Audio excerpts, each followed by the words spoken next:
During my vasectomy consultation, the doctor pulled me aside. "I need to tell you something about your blood work." "What is it?" He looked uncomfortable. "You are sterile. You've been your entire life." "But I have 3 kids." Just then my elder son called me. "Dad, Mom, she's making us." The vinyl chairs in Dr. Morrison's office were the kind that stuck to your legs in summer. James Caldwell had been sitting in one for 20 minutes, filling out forms about family medical history, questions that now felt like they'd been written in a foreign language. His hand trembled slightly as he checked the box marked vasectomy consultation. Though the procedure itself seemed like a formality now. At 42, James had what most would call a complete life. 3 kids, Dylan, 15, Kayla, 13, and Marielle, 8, a comfortable house in the suburbs of Charlotte. 20 years with his wife, Marina. He managed a mid-sized architectural firm downtown, designed buildings that would outlast him. The vasectomy was practical. Marina's difficult pregnancies, the strain 3 kids put on their finances, the simple fact that their family felt complete. "Mr. Caldwell," the nurse's voice pulled him from his thoughts. "Doctor, we'll see you now." Dr. Morrison was a slight man in his 60s with wire-rimmed glasses and the perpetually concerned expression of someone who delivered too much bad news. He shook James's hand with both of his own, a gesture that immediately set off alarm bells. "James, thank you for coming in. Please sit down. Is there a problem with the procedure?"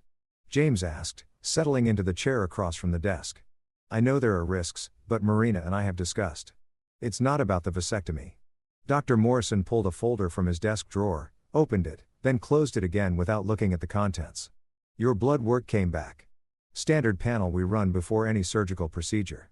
And the doctor's fingers drummed once against the folder. "James, I need to tell you something, and there's no easy way to say this. According to your results, you're sterile. Aopermia, complete absence of sperm. The markers suggest this is congenital, meaning you've been this way your entire life." The words seemed to arrive in James' ears separately from their meaning. Sterile entire life. He heard them, understood them individually, but couldn't make them form a coherent thought. That's impossible. "I have 3 children." Dr. Morrison's expression held steady professional sympathy mixed with something that looked like pity. "I ran the test twice. I even sent it to another lab. James, I'm certain of the results." The office suddenly felt smaller, the air thicker. James' mind raced through possibilities. Medical error, contaminated samples, some condition that developed and resolved itself. But Dr. Morrison's face told him these weren't answers he'd find. "How certain?" James heard himself ask. "Absolute." The word hung between them like a guillotine blade. James stood without meaning to, his legs moving on autopilot. I need some air, James." "Wait." But he was already out the door, past the nurse's station, through the waiting room where a young couple sat filling out the same forms he had. The same lies. The parking lot stretched before him. Acres of sun-baked asphalt that wavered in the afternoon heat. He sat in his car for 10 minutes before his phone rang. Dylan's name flashed on the screen. "Dad."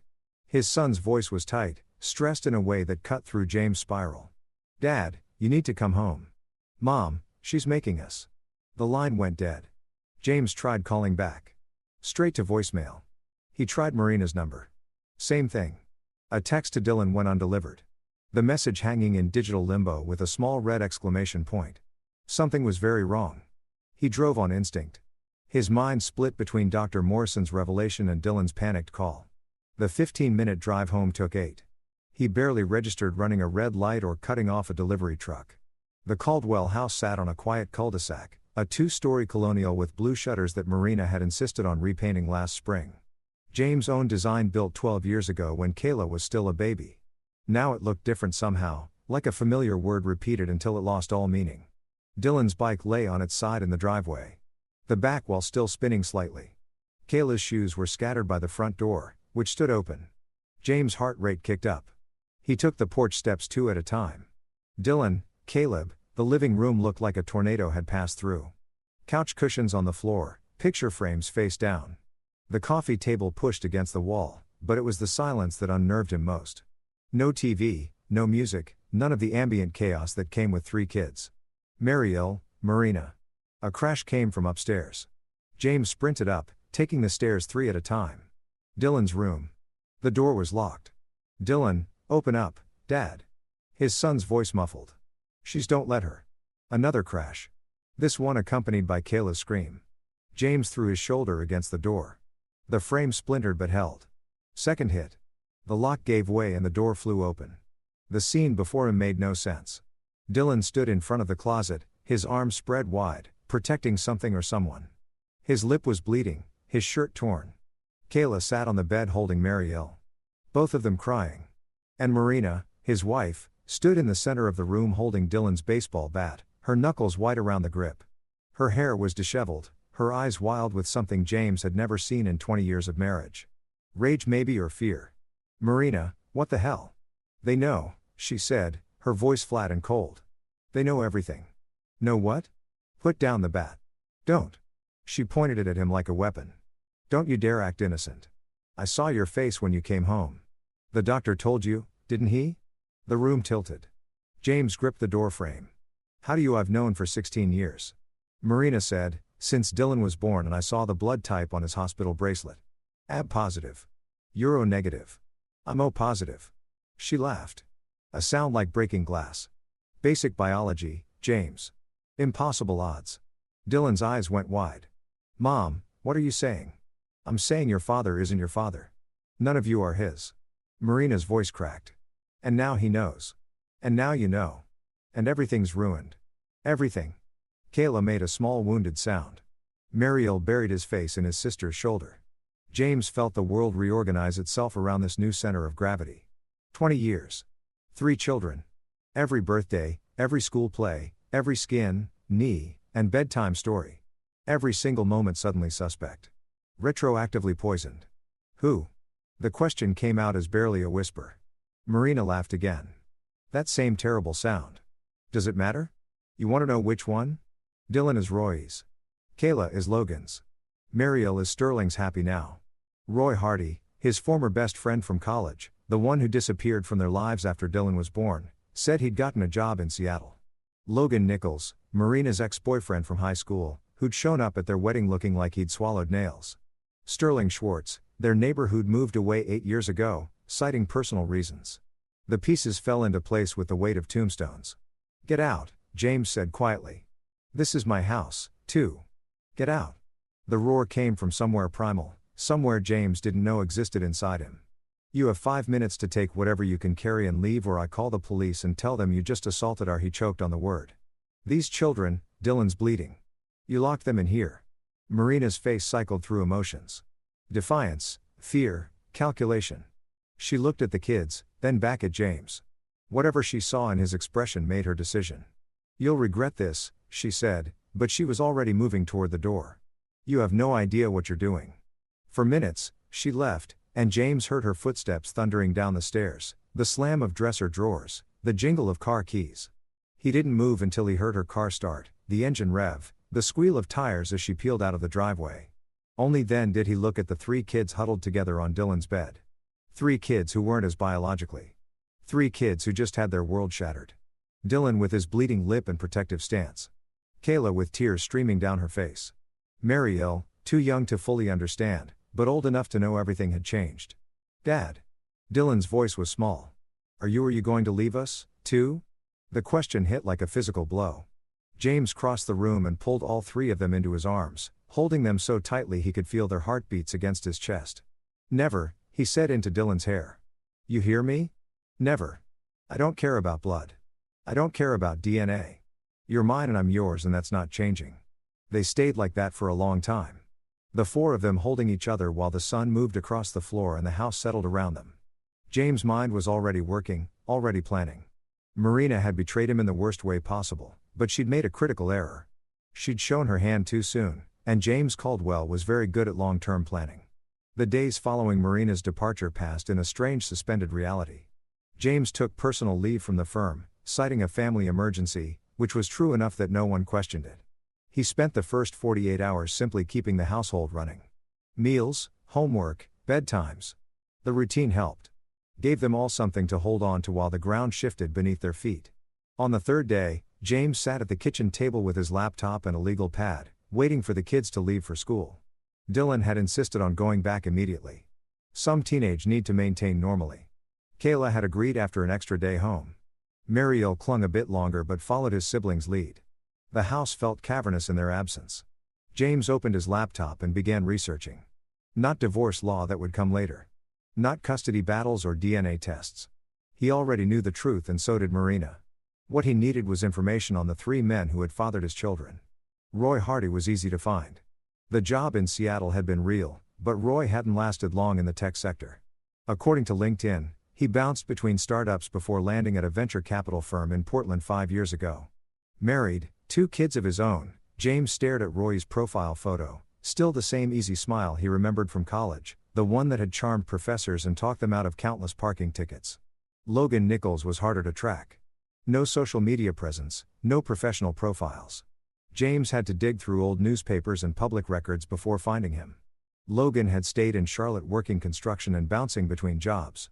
Multiple addresses over the years, mostly apartments in cheaper parts of town, a DUI from 2019, an assault charge that was later dropped. Sterling Schwartz had done well for himself. Real estate development. According to his company website, married to Patrice Clay, a lawyer, no kids listed, though Sterling's bio mentioned his love of mentoring young people and coaching youth soccer. The hypocrisy made James' jaw clench. His phone buzz. An unknown number. He considered ignoring it, then answered, "Mr. Caldwell, this is Amber Becker from Thornton Family Law. Your wife retained our services yesterday. We're calling to inform you that Mrs. Caldwell is filing for divorce and full custody of the 3 minor children. You should expect to be served with papers within the week." James sat down his pen very carefully. "Full custody?" "Yes, sir. Mrs. Caldwell has made serious allegations regarding your fitness as a parent. She's also requesting the marital home, full child support, and alimony. I'm calling as a professional courtesy to suggest you obtain legal representation immediately." "What allegations?" "I'm not at liberty to discuss the details, but I'd recommend you speak with an attorney as soon as possible." A pause. "Mr. Caldwell, I'll be frank with you. I've been doing this for 20 years. Whatever's happening in your marriage, those kids need stability. I hope you'll keep their best interests in mind." The call ended before James could respond. He sat staring at his phone, Marina's strategy crystallizing in his mind. She was going on the offensive, painting herself as the victim, using the children as weapons. Full custody meant she could control the narrative, control his access, control everything. It was bold. It was vicious. It was a mistake. James made his first call to Bruce Walker, an attorney who'd helped with the firm's contracts over the years. Bruce listened to a carefully edited version of events. The sterility diagnosis, the revelation, Marina's attack on the children, then whistled low. "James, I'm a corporate guy. You need Nicholas Herta, best family law attorney in Charlotte, maybe in North Carolina. He's expensive, but if what you're telling me is true, you're going to need him." The second call was to Nicholas Herta's office.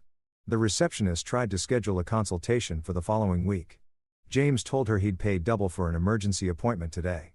Money, he'd learned in 20 years of architecture, could make almost anything happen. Office occupied the top floor of a steel and glass building downtown. The kind of aggressive modernity that James usually avoided designing. The attorney himself was younger than expected, maybe 35, with the kind of sharp suit and sharper eyes that suggested he didn't lose often. "Mr. Caldwell, my retainer is $50,000. Is that going to be a problem?" "No." "Good. Now tell me everything, and I mean everything. Things you think are irrelevant, things you're embarrassed about, things you think make you look bad. I can't help you if I'm surprised in court." James told him all of it. Dr. Morrison's revelation, Marina's confession, the names of the biological fathers, Marina's assault on the children. He showed Herta the photos he'd taken of Dylan's split lip, the broken closet door, the damaged room. Herta took notes on a yellow legal pad, his expression neutral. When James finished, the attorney sat back and steepled his fingers. "Okay, here's what's going to happen. Marina's attorney called this morning trying to intimidate you, make you panic, maybe do something stupid. That's standard practice. What's not standard is that she's alleging you're an unfit parent while simultaneously admitting, I assume she admitted this, that you're not the biological father of any of the children. She told all of us, me and the kids. That's incredibly stupid on her part." Herta made another note. "North Carolina is a pure no-fault divorce state, but adultery is still a factor in alimony determinations. And if she's requesting full custody while you're the only legal father, did you sign the birth certificates?" "All 3. "Then legally, you're their father. Biology doesn't matter. She committed paternity fraud. And if we can prove she knew from the beginning, that goes to her character.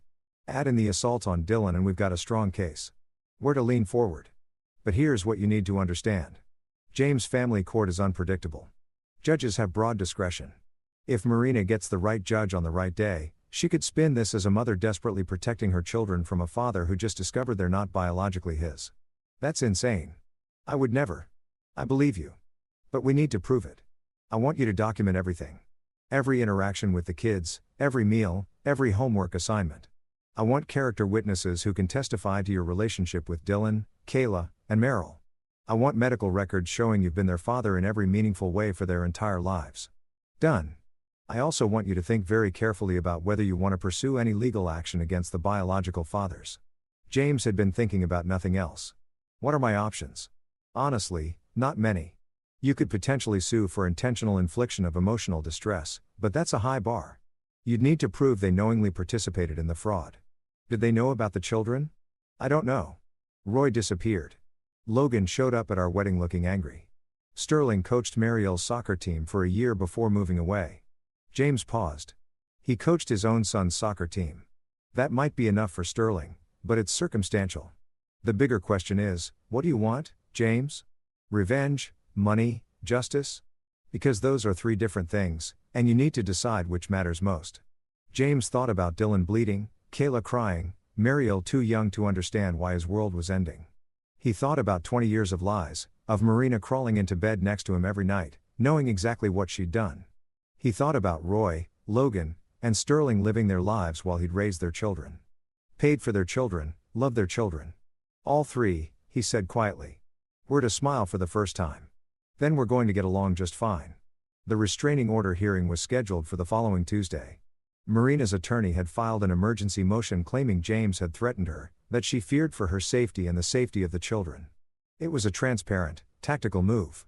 Keep James away from the house and kids while she consolidated her position. Was ready. The courtroom was smaller than James expected, more bureaucratic than dramatic.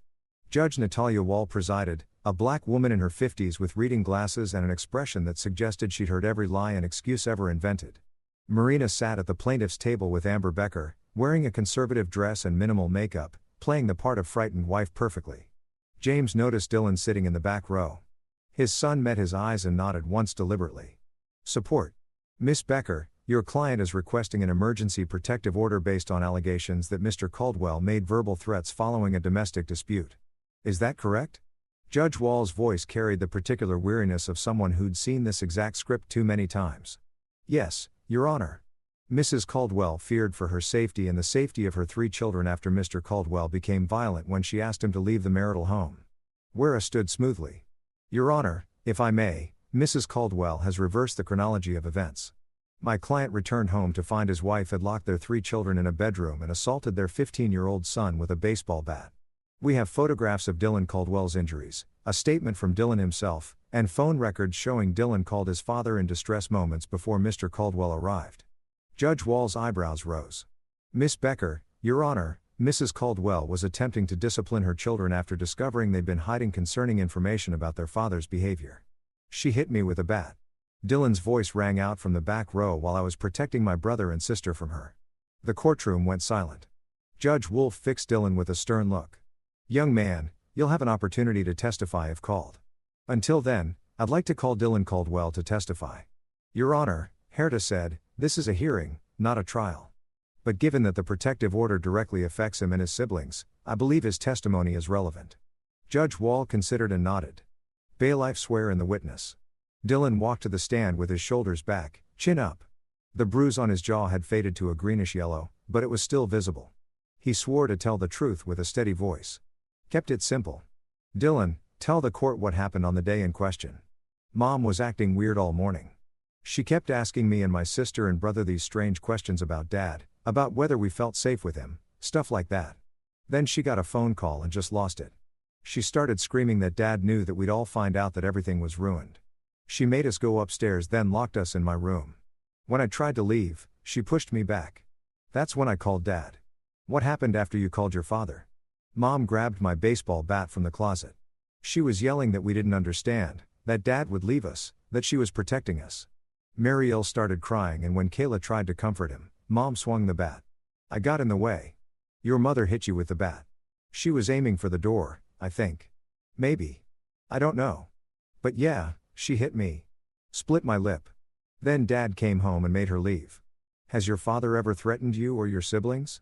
Never. Has your father ever been violent with you? He gave me a spanking when I was 8 for stealing from a store. That's it. One last question, Dylan. Do you want to live with your father? Yes. So, do Kayla and Marielle. We already talked about it. Ms. Becker's cross-examination was brief and ineffective. She tried to suggest Dylan was lying to protect his father, but the boy's composure didn't crack. When he stepped down, he walked back to his seat without looking at his mother. Marina took the stand next. Under Becker's questioning, she painted a picture of a man who'd become increasingly distant, who'd undergone a personality change after visiting the doctor who'd ordered her out of her own home with threats of violence. Werta's cross-examination was surgical. Mrs. Caldwell, were you aware that your husband is sterile and has been his entire life? Marina's eyes went wide. That's private medical information. It's relevant to the protective order, Your Honor. Mrs. Caldwell's state of mind on the day in question directly relates to her actions. Judge Wall nodded. Answer the question, Mrs. Caldwell. Yes, I knew. How long have you known? A pause. 16 years. And in those 16 years, how many affairs did you have? Objection. Becker shot to her feet. Relevance. It goes to Mrs. Caldwell's credibility and her claim that she feared for her safety. Your Honor, I'll allow it. Marina's face had gone pale. 3 affairs resulting in 3 children, none of whom are biologically related to your husband. Is that correct? Yes. Did you tell Mr. Caldwell about these affairs? No. Did you tell him he wasn't the biological father of Dylan, Kayla, and Meryl? No. So, for 16 years, you allowed your husband to believe he was raising his own children, to financially support them, to love them, to build his entire life around them while knowing it was based on a lie. Marina's hands twisted in her lap. It's not that simple. Did you or did you not commit paternity fraud against James Caldwell for 16 years? Objection. Withdrawn. Mrs. Caldwell, on the day in question, you locked 3 children, ages 15, 13, and 8, in a bedroom and assaulted the oldest when he tried to protect his siblings. Do you deny this? I was trying to protect them. From their father discovering the truth you'd hidden for 16 years, Marina's composure cracked. You don't understand. When James found out, I knew he'd leave. I knew he'd take them from me. Everything I did was to keep my family together. By hitting a 15-year-old boy with a baseball bat. Silence. Judge Wall removed her glasses and rubbed the bridge of her nose. I've heard enough. The request for a protective order is denied. Furthermore, I'm granting Mr. Caldwell temporary full custody of the 3 minor children pending a full hearing. Mrs. Caldwell, you'll have supervised visitation every other weekend, supervised by a court-appointed guardian. We're adjourned. The gavel came down like thunder. Marina stood frozen as Herta gathered his papers. James saw the moment she realized what had just happened. Her gambit to keep the children had not only failed but backfired spectacularly. She'd lost them entirely. Outside the courtroom, Dylan hugged James hard enough to hurt. You came through always, James said. Then quieter. Go wait in the car. I'll be there in a minute. He found Marina in the hallway outside.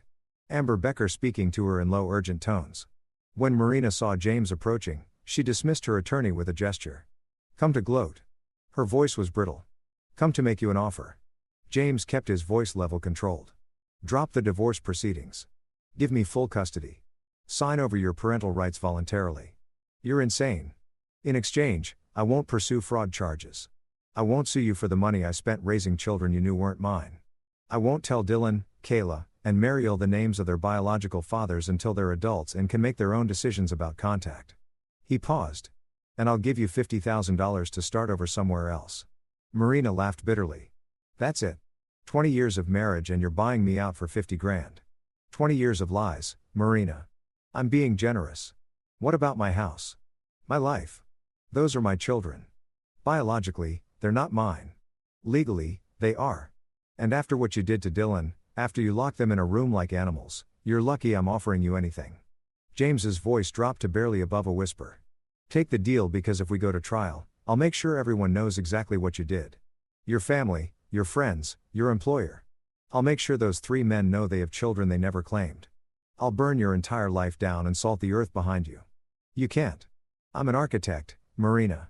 I plan for the long term. I build things meant to last. And right now, I'm building a case that will bury you so deep you'll never see daylight again. He straightened his jacket. You have 48 hours to decide. After that, the offer expires and I go scorched earth. He walked away without looking back, his hands trembling with adrenaline. The hard part was maintaining control, not letting the rage show. Everything had to be calculated, measured. He'd learned that in architecture, emotion was the enemy of precision. Behind him, he heard Marina start to cry. He didn't turn around. The house settled into a new rhythm. Over the following weeks, James hired Dolores Ramos, a recommended nanny and housekeeper who helped manage the chaos of 3 kids while he worked.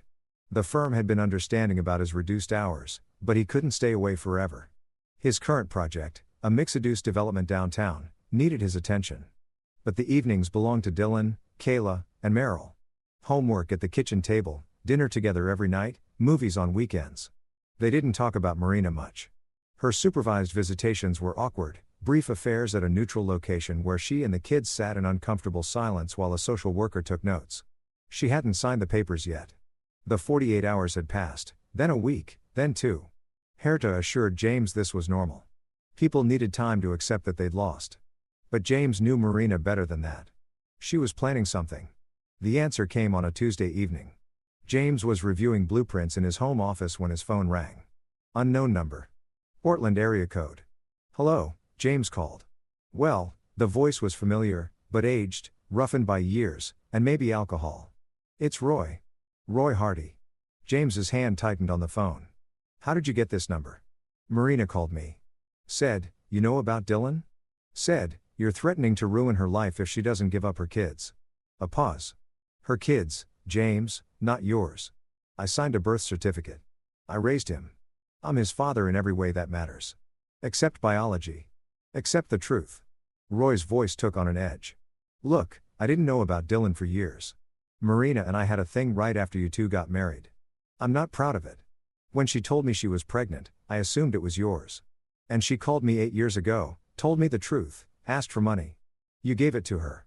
I gave her $50,000 to stay out of my life. And Dylan's I have a family, James. A wife who doesn't know I cheated with my best friend's wife. Kids who don't know they have a half-brother. I paid for my silence and I paid for hers." James felt the puzzle pieces rearranging. "She blackmailed you. Call it what you want, but now you're threatening to blow up my life anyway and I can't let that happen. So, here's my offer. You back off, Marina. You don't pursue this vendetta. You don't tell Dylan who his biological father is, and I'll make sure you're compensated for your trouble." "How much trouble am I worth?" $200,000. Clean wire transfer. Untraceable. James laughed without humor. "You think this is about money? Everything's about money, James. You're an architect. You know that better than anyone. Buildings, marriages, families. It's all just capital and contracts. No," the word came out flat and final. "You don't get to buy your way out of this. You slept with my wife. You fathered my son. And you paid her to keep quiet while I raised him. That makes you complicit. I'm offering you a fortune. I'm offering you a choice. You can come clean to your family voluntarily.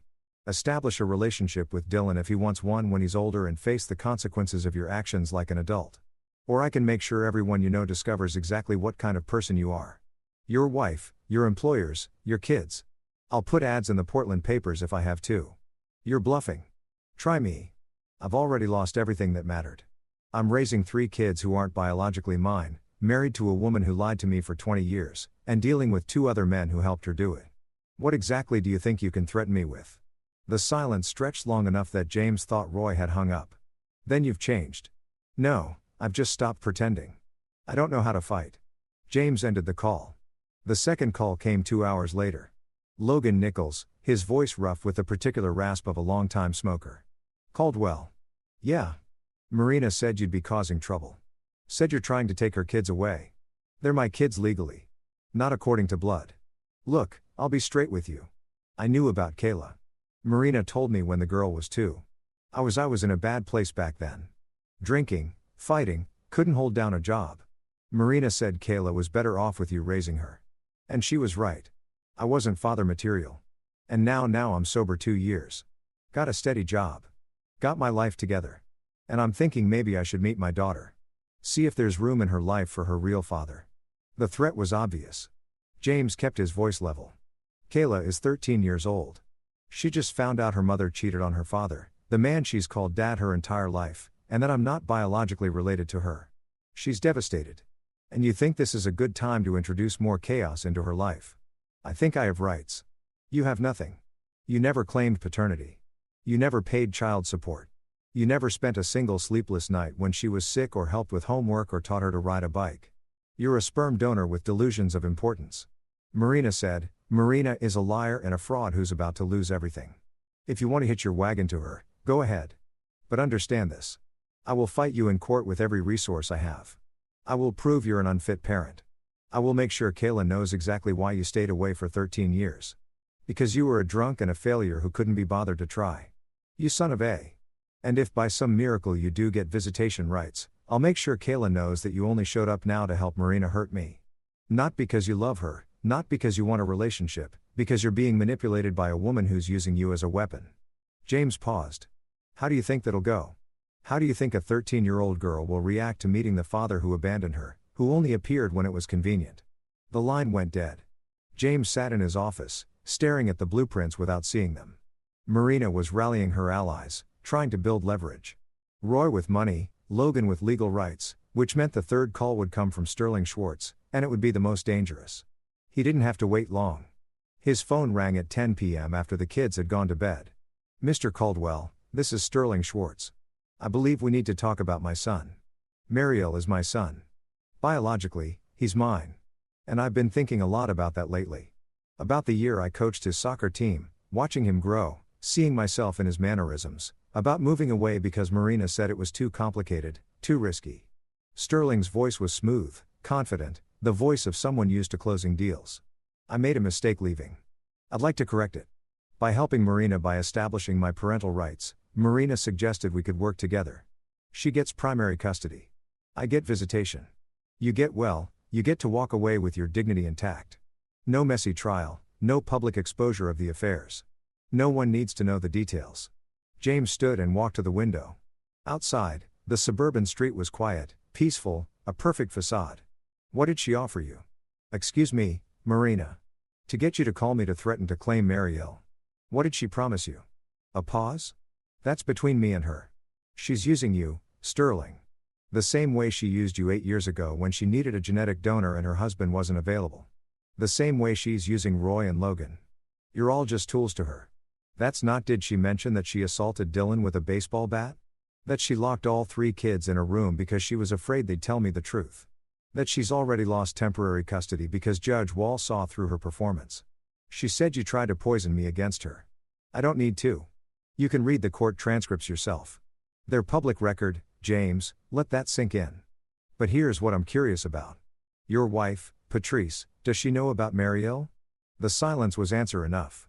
I'll take that as a no. So, Marina is asking you to claim parental rights to a child your wife doesn't know exists. To fight a custody battle that will become public record, and to do it all to help a woman who's demonstrably unstable and violent. Does that about sum it up? Mr. Caldwell, you're a real estate developer. Sterling, you understand contracts and leverage. So, here's mine. Stay out of this.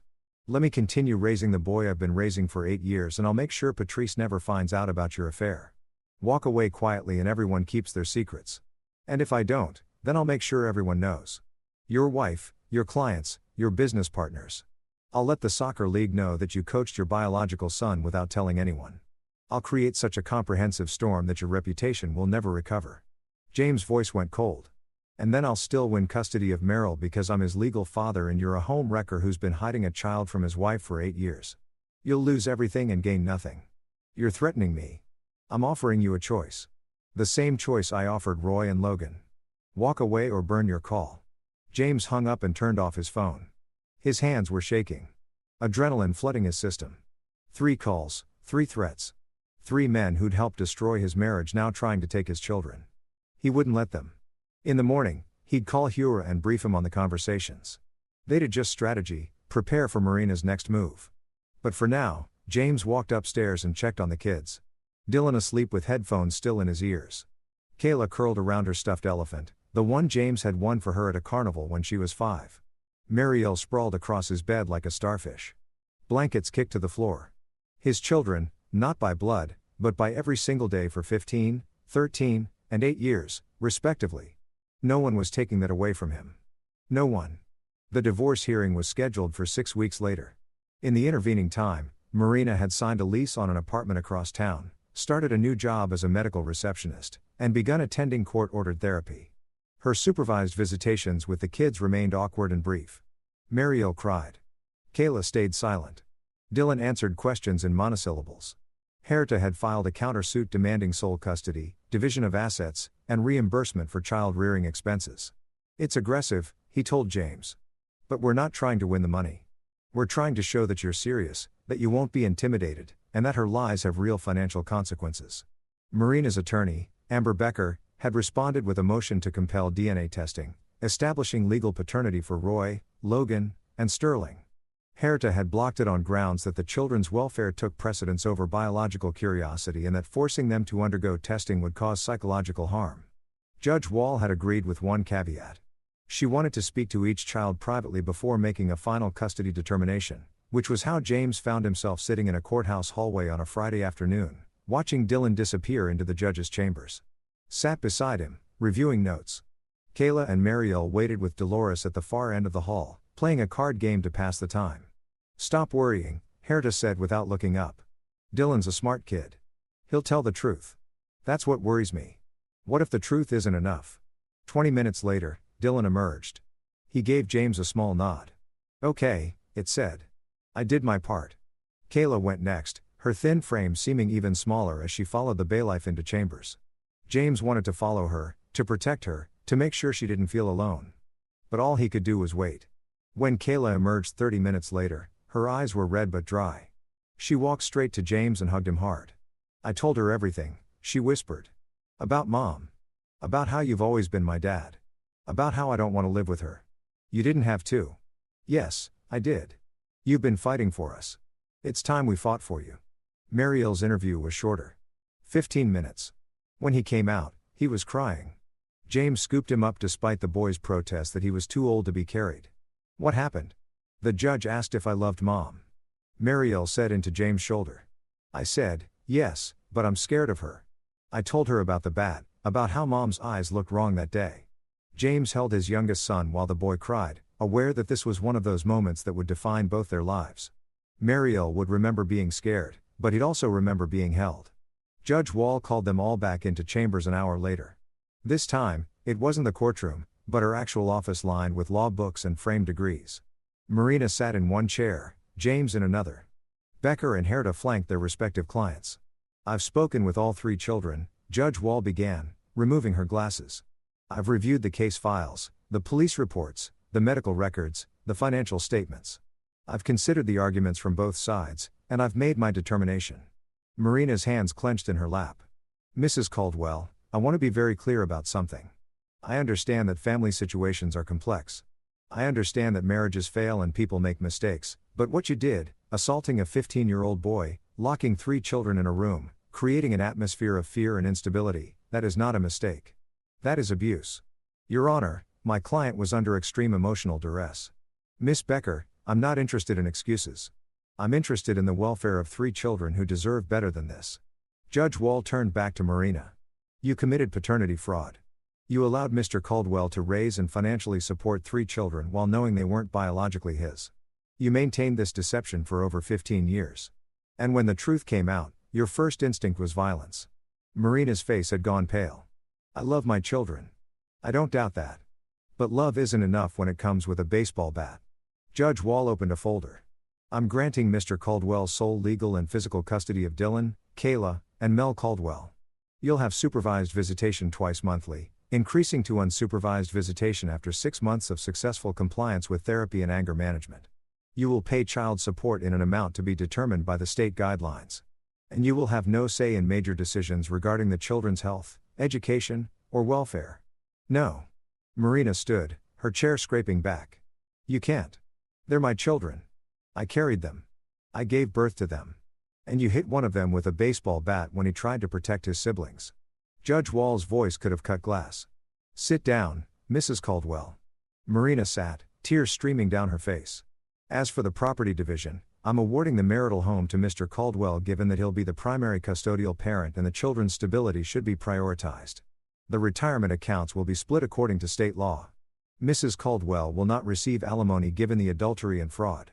Judge Wall closed the folder. This is my final determination. If you wish to appeal, you're welcome to do so, but I'll warn you that the appellate court will have access to my notes from the children's interviews. All three of them were very clear about their wishes. The gavel came down. Marina's sobs filled the small office. Becker put a hand on her shoulder, but Marina shook it off. She looked at James with such raw hatred that it actually made him step back. I hope you're happy, she spat. You've taken everything from me. You took everything from yourself, James said quietly. I just made sure you couldn't take the kids, too. Outside the courthouse, James called the kids. Dylan answered on the first ring. Dad, it's done. You're staying with me. All three of you. The whoop on the other end was loud enough that James had to pull the phone away from his ear. He could hear Kayla and Marielle celebrating in the background. Dolores trying to quiet them down. We're going out to dinner, James decided. Wherever you want, and tomorrow we're going to talk about what comes next, but tonight we celebrate, Dad. Dylan's voice had gone serious. Thank you for fighting for us, for not giving up. I'd fight the whole world for you three. We know. That's why we love you. James hung up before his son could hear him cry. But victory in court didn't mean the war was over. 3 days after the hearing, James received a certified letter from an attorney in Portland. Roy Hardy was filing for parental rights and visitation with Dylan. 2 days after that, Logan Nichols filed similar paperwork for Kayla. Sterling Schwartz held out for a week before his attorney contacted Herta about establishing paternity for Merrill. Marina had played her final card. She coordinated this, Herta said, spreading the legal filings across his desk. Probably promised them all reduced child support if they helped her or threatened to name them publicly if they didn't. Either way, we're now fighting a three-front war. Can they win? Biologically, they're the fathers. Legally, they have standing to request paternity tests and seek visitation. As for custody, where to gaze? Probably not. You're the presumed father. You've raised these kids, and the courts don't like disrupting established relationships, but they can make your life hell with endless visitation hearings, modification requests, and legal fees. James stared at the paperwork. 3 men who'd never changed a diaper, never attended a parent-teacher conference, never sat up all night with a sick child, now demanding rights to the children they'd helped create and then abandoned. What if we flip the script? Get a looked up. What do you mean?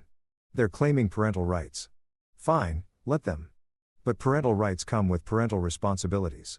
They want to be fathers. They can start paying child support retroactively. All 3 of them. James. That's where it paused. A slow smile spreading. That's actually brilliant. If they claim paternity, they're admitting they're financially responsible. We could potentially go back to the birth of each child. Dylan is 15. Kayla is 13. Marielle is 8. Add up 15 years of child support, 13 years, and 8 years. North Carolina guidelines are what? 15% of income for one child. James did the mental math.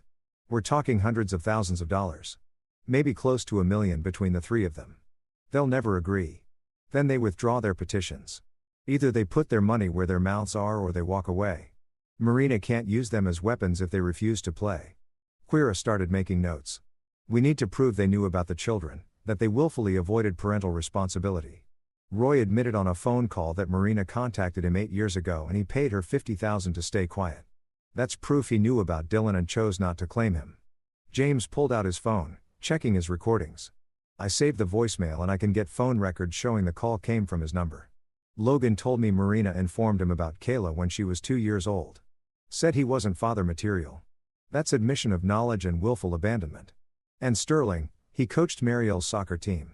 There's no way he didn't know, especially if he saw himself in the boys' mannerisms like he claimed. James felt the pieces clicking together. We subpoena the soccer league records, get testimony from other parents about Sterling's involvement with Marielle. We build a pattern of knowledge and avoidance. Fully engaged now. His pin flying across the legal pad. This could work. It's aggressive as hell, but it could work. We file counterclaims against all 3 for retroactive child support. We attach liens to their property if necessary. We make this so expensive and painful that they run for the hills. And if they don't run, then they pay. Either way, you win. James leaned back, the weight of the past week settling on his shoulders. I want this done, Nick. I want them gone. I want my kids to have stability and peace and a life that isn't defined by their mother's lies and their biological father's cowardice. Then we go scorched earth. No mercy, no quarter, no compromise. Where met his eyes. You sure about this? Once we start, there's no going back. I've never been more sure of anything in my life. The countersuit was filed the next morning. By noon, James' phone was ringing. Roy Hardy, his voice tight with panic. Are you insane? You're suing me for $600,000. 15 years of child support adjusted for your income bracket plus interest. That's what you owe for Dylan. You want parental rights? Start paying like a parent. I can't. My wife will. This will destroy my marriage. Then you should have thought about that before sleeping with mine. Withdraw your petition, Roy. Walk away or pay. I don't have that kind of money. You're a venture capitalist. You made $3 million last year according to your LinkedIn. You can afford it. The question is whether you want to.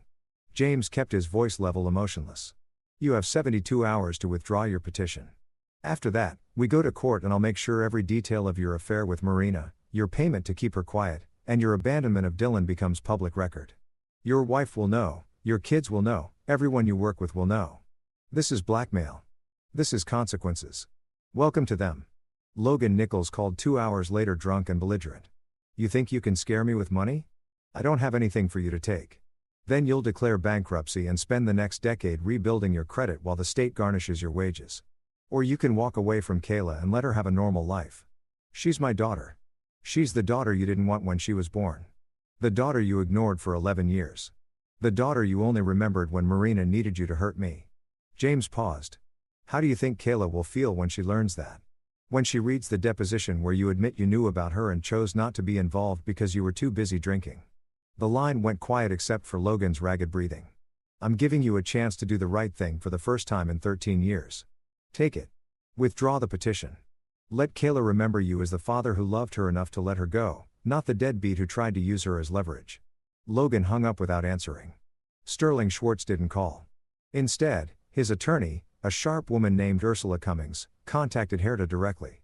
My client is prepared to withdraw his petition regarding Mel Caldwell in exchange for Mr. Caldwell withdrawing his demand for retroactive child support and signing a non-disclosure agreement regarding the circumstances of Mel's parentage. Where to put her on speaker.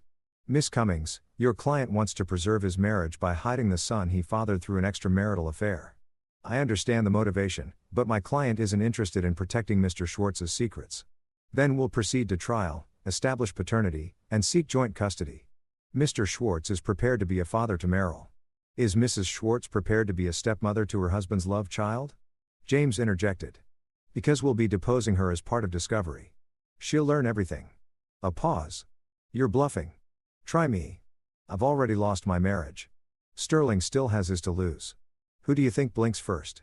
Another pause longer this time. What do you want? Sterling withdraws his petition. He signs an affidavit admitting he knew about Marielle and chose not to claim him.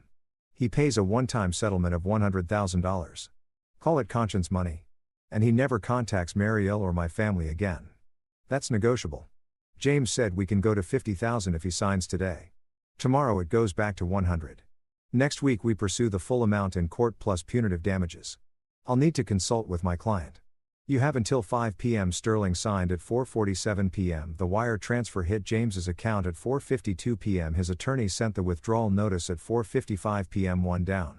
Logan withdrew his petition at 2 a.m. A brief email from a clearly intoxicated man rambling about how the system was rigged and James was ruining lives. Herta responded with a formal acknowledgement and a reminder that if Logan attempted to contact Kayla before she turned 18, they pursue the full child support claim, which left Roy. The 72-hour deadline came and went with no word. Hutera filed the child support claim, attached liens to Roy's property, and sent subpoenas to his employer and his wife's divorce attorney because Herta's private investigator had discovered that Roy's marriage was already on rocky ground. Roy folded 3 days later with a phone call to James directly, bypassing the attorneys. You win, Roy said, his voice hollow. I'm withdrawing everything, but I want you to know what you've done. My wife is leaving me. My kids won't talk to me. I'm losing my job because the scandal is bad for the firm's reputation. You've destroyed my entire life. No, Roy. You destroyed your life when you slept with your best friend's wife. I just made sure you couldn't destroy mine, too. James felt no satisfaction, only a cold, empty finality. You could have been a father to Dylan. You could have claimed him when he was born, raised him, loved him. Instead, you paid Marina to hide him, and pretended he didn't exist. That's not on me. That's on you. I hope you can live with yourself. I can. Can you? Roy hung up without answering. 6 months later, the Caldwell house had settled into something resembling normal. Dylan had started driver's education and was talking about colleges. Kayla had joined the drama club and discovered a talent for stagecraft. Marielle had grown 3 and lost 2 front teeth. Marina's supervised visitations had graduated to unsupervised, 2 weekends a month. The kids came back from those visits quiet and withdrawn, but they went without complaint. James had learned not to ask too many questions. Whatever healing needed to happen between them and their mother would happen on their own timeline. The $50,000 from Sterling sat in an investment account earmarked for the kids' college funds. James had added to it from the life insurance policy he'd cashed in and the savings he'd accumulated. It wouldn't cover everything, but it was a start. On a Saturday morning in late spring, James was working in the garage when Dylan appeared in the doorway, his phone in his hand. "Dad, can we talk?" James set down his tools. "Always. What's up?" "I've been thinking about my biological father." "Roy." Dylan's voice was carefully neutral. "I know you said I could decide when I'm older whether I want to know him, but I'm curious. Not because I want him to be my dad or anything. You're my dad, but because I want to understand where I come from." James' chest tightened, but he kept his expression calm. "Okay. What do you want to know?" "Everything. Who he is, what he's like, why he stayed away." And Dylan looked down at his phone. "I want to know if I can contact him. Just to talk, to ask him questions." This was the moment James had been dreading and preparing for. The moment when his kids started seeking their own truths, their own connections. He wanted to say no to protect Dylan from the disappointment and pain that Roy would inevitably cause. But that wasn't his right. Roy Hardy lives in Portland. He's going through a divorce because his wife found out about you. He lost his job for the same reason. Last I heard, he was working as a consultant and living with his brother. James pulled out his phone, found Roy's contact information, and handed it to Dylan. "This is his email and phone number. If you want to reach out, I won't stop you. But I want you to understand something first." "What?" "Roy made choices. He chose to have an affair with your mother. He chose to hide when she got pregnant. He chose to pay her off instead of claiming you. And when he finally did try to be part of your life, it was because your mother manipulated him into it. Not because he woke up one day and decided to be a father." James met his son's eyes. "I'm not saying this to turn you against him. I'm saying it so you go in with your eyes open. Roy isn't the person you might hope he is." Dylan nodded slowly. "But you're okay with me talking to him?" "I'm okay with you making your own decisions. You're 15, old enough to handle complicated truths." Just James' voice caught. "Just remember that biology doesn't make a father. Time does. Presence does. Love does. And no matter what Roy tells you, no matter what relationship you might develop with him, you're my son. That doesn't change." Dylan crossed the garage and hugged James hard. "I know, Dad. I've always known." They stood like that for a long moment, surrounded by tools and half-finished projects. While outside, the spring sun warmed the driveway where James had taught Dylan to ride a bike 7 years ago. "I might not even contact him," Dylan said, stepping back. "I just wanted to know I could, that it was my choice. It always was. All of this, the fighting, the lawsuits, the custody battle, it was all about making sure you 3 got to choose your own futures. Not Marina, not Roy or Logan or Sterling. You." Dylan smiled. The same lopsided grin that James had seen in a delivery room 15 years ago, and instantly loved. Biology be damned. This was his son. "Want to help me with this deck?" James gestured to the lumber stacked against the wall. "I'm building a bigger outdoor space for summer. Figured we could use somewhere to hang out." "Sure, but I'm terrible at carpentry." "Then I'll teach you." That's what fathers do. They worked together through the afternoon, measuring and cutting and occasionally swearing when a nail went crooked. At some point, Kayla wandered out and started asking questions about theater set design, which led to a discussion of load-bearing walls and structural integrity. Marielle appeared with a soccer ball and convinced them all to take a break for a scrimmage in the backyard. James watched his 3 kids playing together, their laughter echoing off the house he designed and built for them, and felt something shift in his chest. Not forgiveness. He'd never forgive Marina or Roy or the others for what they'd done. But acceptance, maybe. Understanding that the family he'd thought he had was gone, but the family he'd fought for was right here. Imperfect, complicated, hard-won. His. That evening, after the kids had gone to bed, James sat in his office reviewing the architectural plans for the downtown development. His phone buzzed with an email from Marina's attorney. She wanted to discuss modifying the visitation schedule, increasing her time with the kids now that she'd successfully completed her therapy program. James forwarded it to Huarto with a note. "What do you think?" The response came back within minutes. "Up to the kids. They're old enough to have opinions. Ask them which was fair." James made a note to bring it up at breakfast tomorrow. If Dylan, Kayla, and Mariel wanted more time with their mother, he wouldn't stand in the way. The fighting was over. The winning was done. Now came the harder part. Living with the victory, building something new from the wreckage. Teaching his kids that strength wasn't about not falling down, but about getting back up. James closed his laptop and climbed the stairs, checking on each kid one last time before bed. Dylan asleep with a book on his chest. Kayla curled around her elephant. Mariel sprawled like a starfish. His children, his family, his life. And for the first time in 6 months, James Caldwell slept without nightmares.